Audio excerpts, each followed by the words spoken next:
everybody, don't leave. This will be the most thrilling ending, right? So, you are in a good place.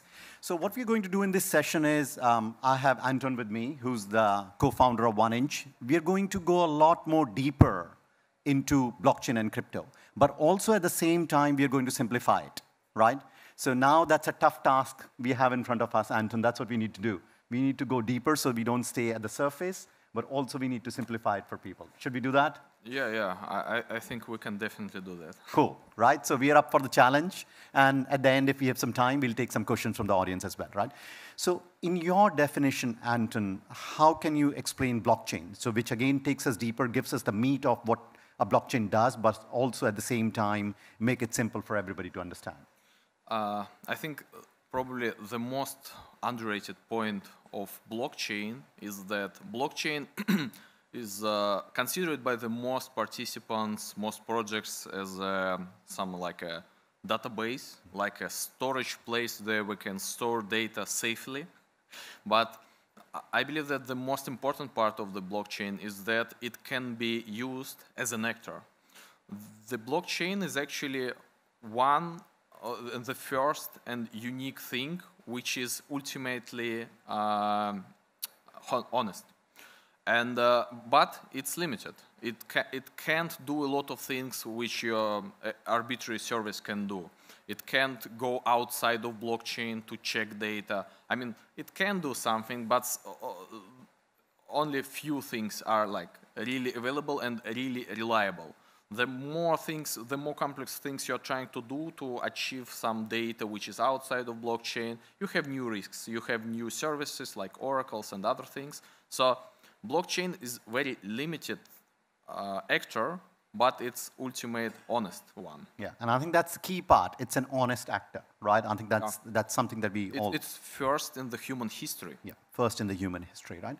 And in your view, Anton, I mean, of course, you created 1inch as a platform, but we'll go a little bit up. Why is DeFi important? Why bother? Like everybody here in the room, their life is going on the way it should be, right? Probably they can still do their banking transactions. They can do things with traditional finance and with centralized finance. Why should they worry about decentralized finance? I think everyone should take care about that decentralized finance, because this is something which is going to be really adopted by the whole world in like 5, 10, 15, 20 years. It's like depends on other technologies and state of other services. But this thing is much different from traditional finance from design point of view. I would say that decentralized services, they are global by design, while traditional finance services, any service which you can imagine, almost any, they are local. You can make them multi-local, but it's not really global. You can't make some service which is accessible by anyone, anywhere. You can make it, you need to make it compliant with every country or something. But in DeFi, it's the opposite situation. You are making some protocols which are globally accessible, and then you are making them compliant by restricting some areas or restricting rules for some areas. But by the design, systems are very different. I recently tried to find at least one traditional finance service which is globally accessible, truly global by design, and I found one. It's Cash. Cash is global service of traditional finance system. You can store it anywhere. You can exchange it. You can pay peer-to-peer without acknowledging anyone. But you have also limitations. You can't go with millions of cash across the border. But by design, the system of cash is global. True. So we definitely talked about the benefits of DeFi, and I understand this is a global service which is available on day one, and it's available to everybody, right?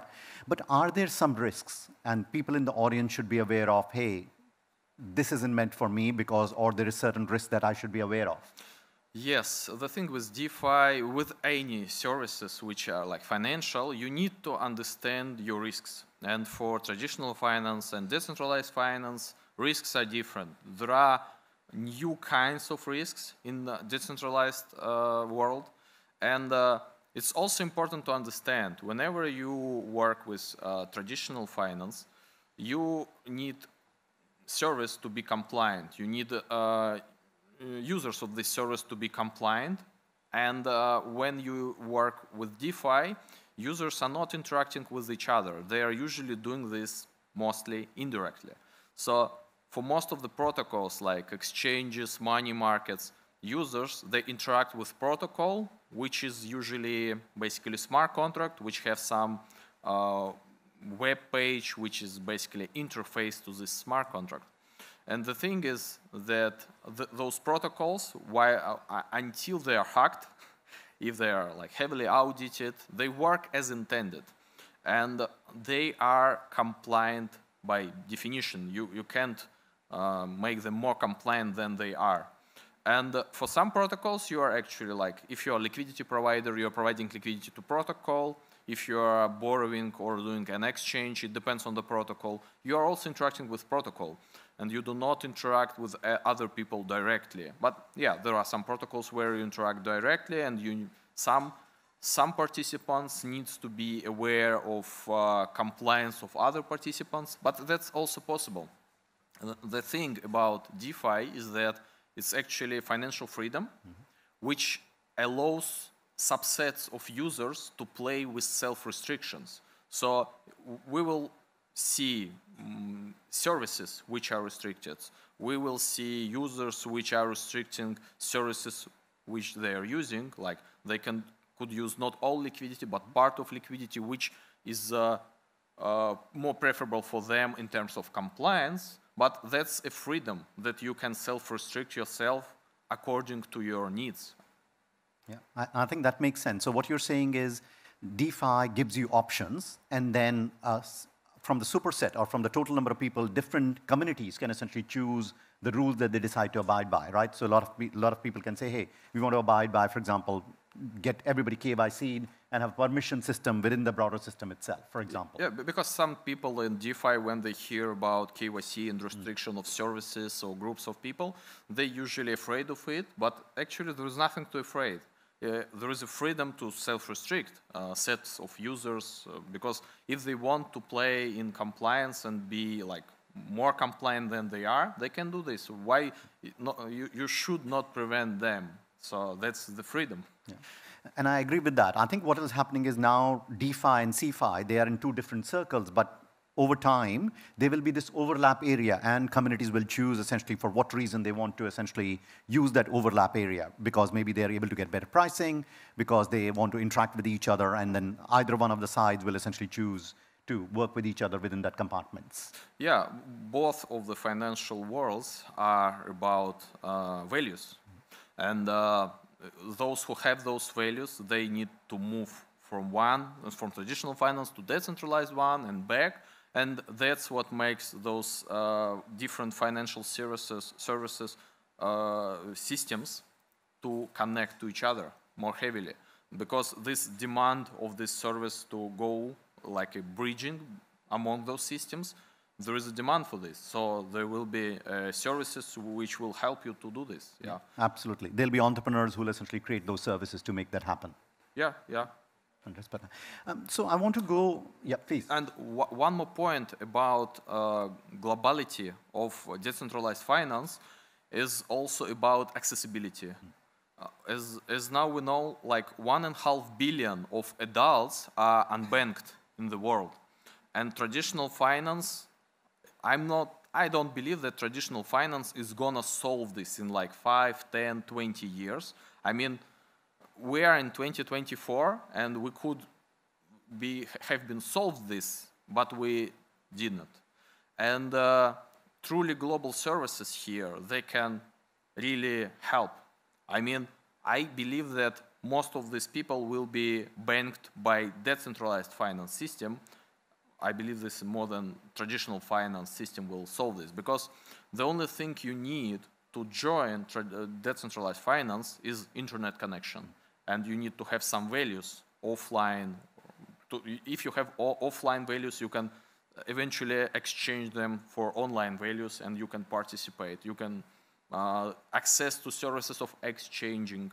of lending, borrowing. That's things which are like really basic for traditional finance, which are basic for decentralized finance. But we have 1.5 billion people who can't access to those services due to compliance and like physical access. But decentralized finance is working in internet. That's like the huge benefit comparing to centralized finance. Yeah, 100% I agree with you. And this is the true tokenization of their money, right? With that token, I mean, which is the representation of their value, then they're able to participate in the economy, which they are today not able to. So another thing, Anton, is that, I mean, on the platform, of course, you see very large number of transactions and large number of interactions. And in some way, these interactions are very pure, right? Because they don't know me. They don't know that I'm a male, which country I'm come from, what's my name, which region I'm coming from. So the only way you know that you see the interaction is just the transactions happening and the interaction between the users that the platform essentially enables. What are some of the insights that you have like seen? Of course, the data set is public, but what are some of the insights that you have learned that we all can learn from? Because this is truly unbiased data, because there is it's not linked to a person at all. Yeah, maybe the hugest difference here is design, that DeFi is global by design, and then services apply restrictions to make it more compliant, while traditional finance making local services and making them multi-local to make them more accessible. And this is kind of moving to the same global accessibility and like global adoption, but from the different sides. So it's not like DeFi is trying to replace traditional finance. They are moving to each other from different sides and merging. So now DeFi is much smaller than traditional finance, but it's growing kind of exponentially. And I believe at some point they will be like almost equal, and probably DeFi will swallow the traditional finance because of its more digital and more global nature, I would say. Understood. And in blockchain and crypto, if you're speaking to people here in the room, what else they should watch out for? Watch out for in a positive sense. What should they study? What should they look out for, which you think is going to have a significant difference in this wave of blockchain, cryptocurrency, and DeFi? Like, I mean, and because you yourself are deep into the space, so the audience can benefit from your knowledge. We can probably try to understand upcoming trends. I mean, from the past, I see that we had trends of tokenization of anything. What happened in 2017, 2018, people realized that anyone can launch a token. But that's a basic idea. Actually, if you would look deeper at it, it's tokenization of anything. Tokenization of project, of company. Now you can tokenize your real world asset is also like a popular thing nowadays. The first project which tokenized real estate in the United States launched like in 2019, and now they have like hundreds of objects and pay you rent like something like 10% annually. They pay it once a week with crypto, so they kind of bridge it, real world assets to blockchain, and people are really enjoying 10% yield in crypto. And the next thing which appeared almost at the same years, 18, 19, 20, were like rise of different DEXs. We saw tens, and then we saw hundreds of different protocols appeared. And yeah, at some point in 2019, we invented DEX aggregator, and we aggregated hundreds of those protocols, and people are swapping now with access to all this liquidity within same transaction. That's very cool. We also saw in 2020 new protocols called lending, so money markets, where you can have a collateral in one asset and borrow in another asset, and your position is fully collateralized. So whenever your debt is too close to your collateral, you will be liquidated. So, and I believe we will see next generation, next wave of protocols We don't know what kind of protocols it would be, but it will be definitely something interesting and new. I mean, the very first things were probably the lowest hanging fruits, which were captured by the most active teams who were like at the right time and found this interesting and discovered these opportunities. But I believe that there are much more opportunities. And it's like maybe like tens of percentages or more than half of the percentages of total number of protocols which will be invented in like 10 years and when DeFi will be like a super huge. But yeah, we will see that those protocols are appearing one by one, ideas of those protocols. But implementations will follow one against each other. So yeah, we will see not any single idea is coming with single implementation in DeFi. Whenever someone came up to idea and released something, few other teams picking up this idea and trying to improve it. We see competition, and on global market, this competition is really something which makes those products better for users. Users usually benefit from competition, but when servers are globally accessible, competition is even higher. More fierce, absolutely. Yep. So we'll go to the audience. We'll take 2 questions from the audience. Here you have a chance to speak to the co-founder of 1inch. Let's see, who's the first one who wants to go?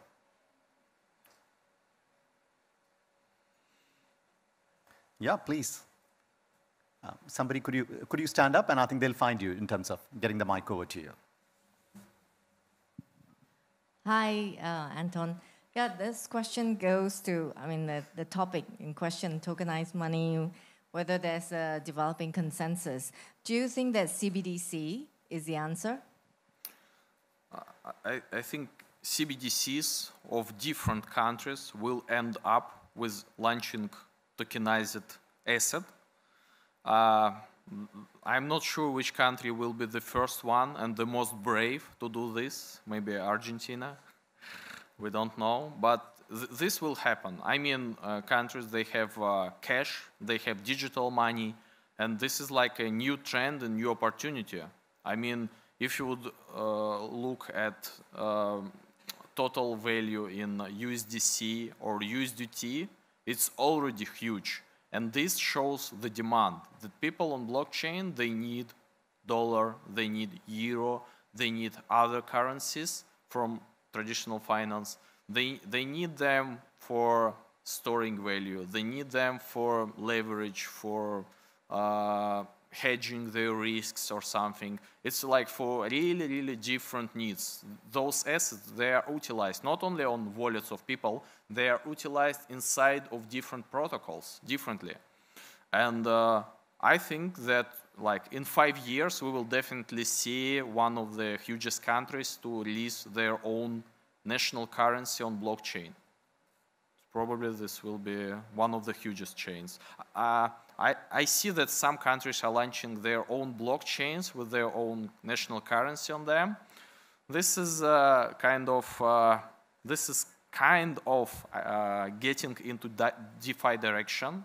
This is better than nothing, but we will anyway need bridges to make this liquidity accessible on other chains where we actually need this liquidity. I mean, we as a crypto people, crypto community, all those people who have access to those DeFi and enjoy, average DeFi enjoyers. So yeah, hopefully they can turn these separate chains into layer 2s or something. This will give them CBDCs like a gradual control over the content of this blockchain, but bridging will be safe. I mean, layer 2s is a way to have a chain which is coupled to layer 1 chain and have same risks. So we'll take one last question. We'll take it from gentleman up ahead. Hi, thank you. But back to the same CDBC. I mean, I think CDBC is it's losing the essence of decentralization. It's like we are replacing government money with another government money, but it's digital, or it's using the latest technology, which is blockchain. But if we think about the essence of DeFi, it should be decentralized. Nobody should control my money. No government, no central bank, no Federal Reserve should judge or decide from where I'm getting my money and from where I'm spending my money. Right, so don't you see that CDBC is kind of risk or emptying the essence of crypto in general, or decentralization or freedom in general? I see that there is intention. Some people are aiming to have this kind of access to money where no one can get them out of their pocket. That's true. But if you would look at USDC or USDT assets, which are most popular currently, and they have hundreds of billions of liquidity, they have blacklisting functionality. They can block any wallet currently. So, I mean, CBDC will not be worse than this. It will be similar to this.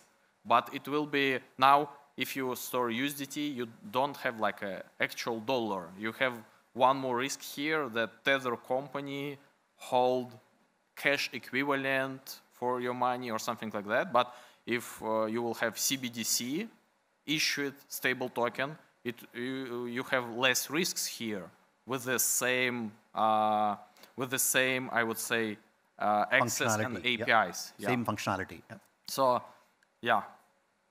True. Perfect. On that note, Anton, this was just great. I think the audience loved it. You made things very simple. And otherwise, for a topic that can be quite complex. So thank you very much for being with us. A big hand for Anton.